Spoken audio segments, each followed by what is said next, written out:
Since the early 2010s, musicians in the progressive rock and metal scene, and mostly guitar players, have become synonymous with boutique instruments. High-end, custom-built guitars made to order by smaller brands, at least at the start, with the best in tone woods and guitar innovation available to them. As these musicians grew, bigger, more established brands reached out to them and invited them to join the ranks. Now, this relationship was not just built on how good these people looked playing their instruments on stage, or the fact that most of the fans were nerds who were more keen on spending money to pay for these instruments than the average fan. These artists would also act as sort of consultants to them, putting them onto the latest trends and making decisions for their builds that would then trickle down into production models for the brand. So when a guy like R. Marshall, aka Intervals, one of the most relevant figures in progressive music these days, puts out a high-end signature model after years of working with some of the best brands and builders on the planet, well, it's got to be special, right? Let's talk about it.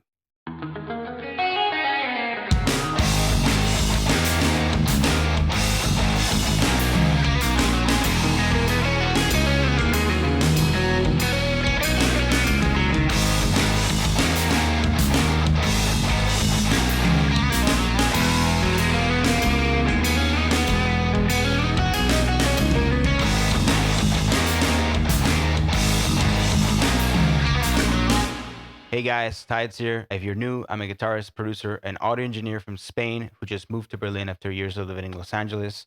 And I'm here to talk a bit about the new Schecter USA AM-6, our Marshall's new signature model with Schecter. Before we go any further, I want to give a huge, massive thank you to Adam Murphy at Schecter Guitars and my colleagues at MI for getting this to me. This doesn't mean that this is something that I just got for free. And this is not a sponsored video. This is something I'm doing because I think Schecter is in a very interesting position nowadays. And considering how well their other signature models have been doing, I think this is going to be on people's radars pretty soon. Let me first give you some context because while I'm a huge Intervals fan, I promise that didn't really have much to do with it. I had been playing my Schecter USA Nick Johnston for a while, and I would use it on pop, funk, blues, jazz even. I love that guitar.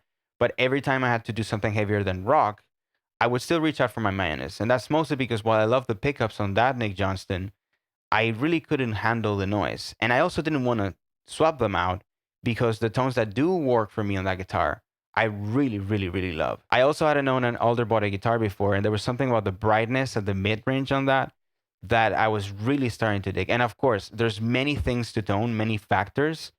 But when comparing that to my mahogany body guitars, which are the majority of the other guitars I own, the difference was pretty distinct. And not just with that one, of course, I also compare that with other body guitars, other like S types. So this started a year-long quest of me trying, borrowing, looking up any guitar by Sword, Tyler, LSL, Fender, Ibanez, Mayanez, anything that would more or less come close to the specs that I was looking for, which were in essence an alder body, roasted maple neck, an ebony fretboard, a slim C-shaped neck, stainless steel frets, 24 frets. In the end, I also thought about 22 for a while because of how the neck pickup sits, but I ditched that. A flat radius and two humbuckers with a very diverse palette of tones, so obviously a 5-way or something like that. And sure, this might sound like an incredibly generic guitar, but I promise you, go look for something that works for all these applications I listed earlier and that you like, and you'll be surprised at the difference between builders and how complicated this whole thing can get. It's insane how different guitars can feel, even with the same exact specs from builder to builder. And this is before getting into anything regarding price, availability, finish. So yeah, it really did take a long time. I came very close to pulling the trigger on a few guitars that I saw throughout that time, but I wouldn't end up doing it because they never felt quite right until I saw this was coming out. I talked to Schecter and I went for it. And a big part of why I chose to go with this was my experience with the custom shop guitars that I had played by them at that point, including the one that I own.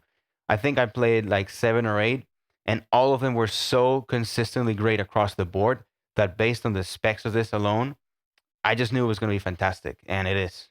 So onto the actual guitar itself, with the thing that you probably noticed first, the pale emerald finish on this alder body. It's a very cool sort of like sea foamish kind of thing. At the moment, you can only get the AM-6 in this finish and the AM-7 in sugar coral, but Aaron has said that at some point you'll be able to get any of the 6 or 7 string versions in any of those two finishes. Plus, there should also be a fixed bridge version of this guitar. Now, this pale emerald finish is quite unique because it looks very bright green under direct light, but in a more dimly lit setting, I'd say it looks more bluish. In fact, some people who've seen some of the videos I've put out with it have asked me if it was blue. But yeah, I think it's very unique in that. Of course, you might be watching this in 2027 and knowing how many different variations of the Schecter Custom Shop signature models exist, you might be able to get a blue or purple flame maple top ebony board AM-6. One particularly interesting thing about the body is that although it might look it, it's not a completely flat top. It's a radius top, and it's kind of hard to show. I'll try to get some close-ups, but it's very cool how it hugs the body when you hold it like this or you're playing, standing up. I saw Aaron saying they borrowed this from another Schecter model. I think that might be the KM, the Keith Merrow signature model. I've seen those kind of have a similar thing going on. I might be wrong though. Moving on to the neck, this is a quarter-ton roasted maple neck and fretboard with 24 stainless steel jumbo frets, a graphic tusk nut, and luminlate side dots. And this thing was shipped out of LA in late August, which is quite hot. And I picked it up in Madrid 2 months later, where it had been sitting in its case unplayed, and then brought it with me to Berlin, which is quite cold already at that point. And I believe the factory setup held up because everything was still perfectly intonated. It was in tune.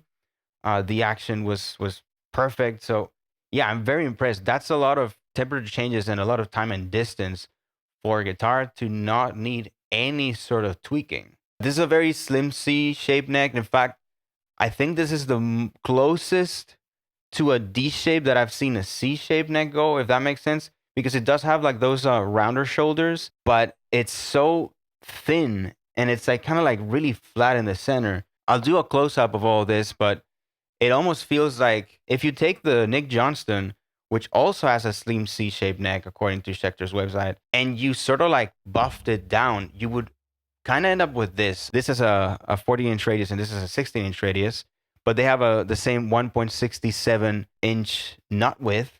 So yeah, it feels kind of familiar. On that note, if you're not able to find one of these or the import versions, the AM-6 and the AM-7 from the Diamond series, you could try to play one of these, either the Diamond or the custom shop versions, because maybe it helps give you an idea of how the neck feels. Of course, it's not going to be the same, but at least we know that from the Diamond series to the custom shop, the neck is not going to change much. So my Mayonnaise guitars also have a slim C-shaped neck, and this feels slimmer for sure. It's kind of early for me to say, but this might be my favorite C-shaped neck.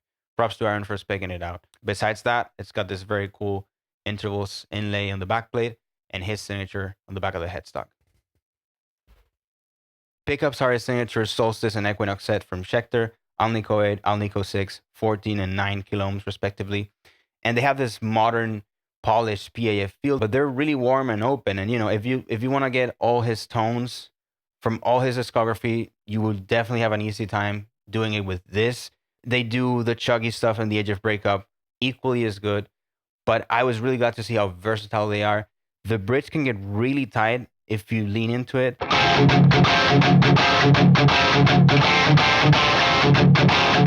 And the neck pickup has this sort of like single coily quality to it that I really, really dig.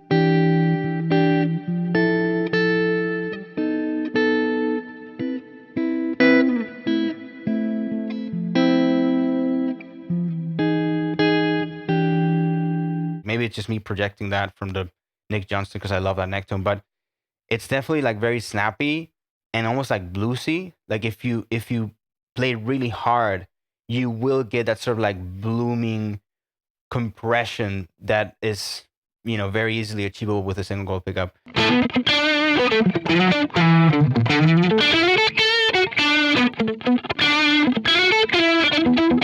I really dig it, and I also really love how it's wired because you get bridge,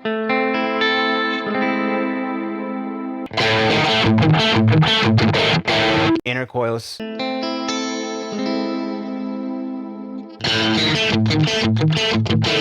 both in series,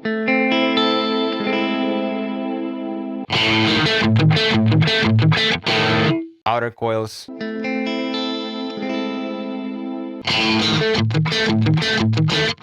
and neck.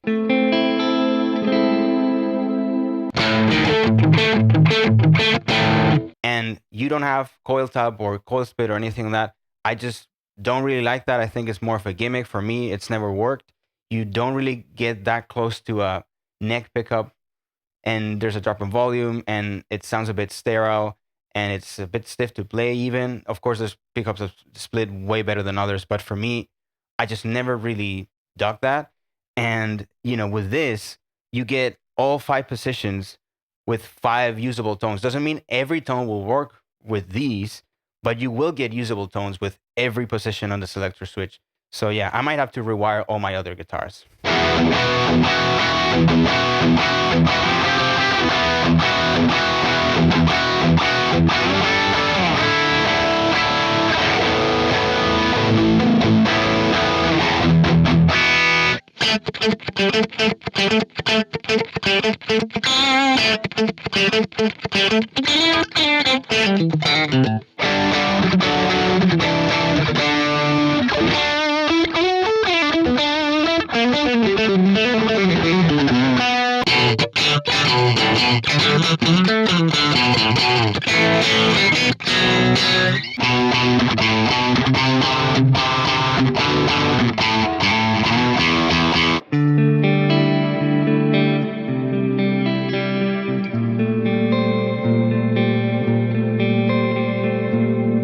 Not much to say about the trem. It's everyone's favorite 2-point non-lock-in vintage system, the Goto 510.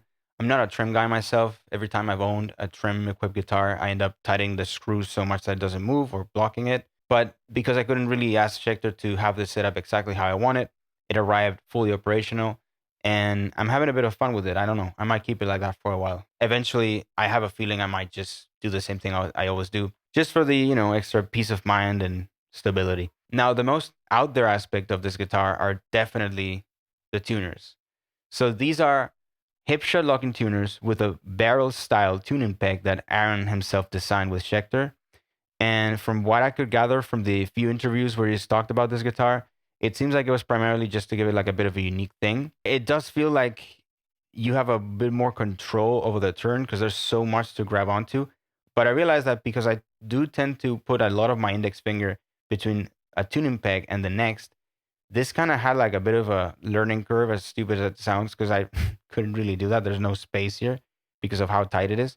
But, I do like them a lot. And if you don't, you can always just replace them with the original hipshot heads, which also come in the case. While I'm at it, let me address some of the controversy I've seen popping up around this model and give you my 2 cents. In my opinion, saying that this thing is just an Ibanez AC lookalike doesn't make much sense to me. Like, sure, they have similar specs, and all their body and some models and a roasted maple neck and fretboard and 2 humbuckers and a trem. But those are pretty common specs themselves. And it's not as if Ibanez hadn't been borrowing from other brands to pull together something like that. So it's the specific details that Schecter and Aaron have designed when working on this guitar that really make the difference, like the shape of the neck, the pickups and the way they're wired, the, unique tuning pegs, the choice of the hardware, of course, the contours of the body, the radius of the top, all that stuff, and above all else, to me, the quality that comes with the Schecter custom shop, which is unparalleled. Like, there's nothing, I think that doesn't get much better than that. It's at the top of the top for me, to each his own. What I find really interesting about this guitar is how, after working with some of the most out there guitar brands in modern music right now, like the Abasis, the Mayones, Aristides, all this stuff, this feels surprisingly safe. These specs are nothing crazy, and I think he's aware of that. But it's a design that just works. And if he gets all his tones from this, then I guess there's no need to really do anything crazy, right? I'm probably not alone in saying this. Like, I think a bunch of us expected some really out there wacky stuff, and we might get that at some point. Who knows? Schecter are known for their experimentation too, so it might happen. But what will always remain true is that this is an incredibly well spec guitar with a standard of quality that delivers every time you pick it up. That's all, guys. If you've enjoyed this review, leave a like, subscribe. Also, this is my very first video review of any kind. It's also my first video talking to a camera like this ever. So if you like what you see, Give me some feedback, leave a comment. This really, really helps. Let me know if you want me to review the Nick Johnston at some point. I might do it. And other than that, I'll see you in the next one.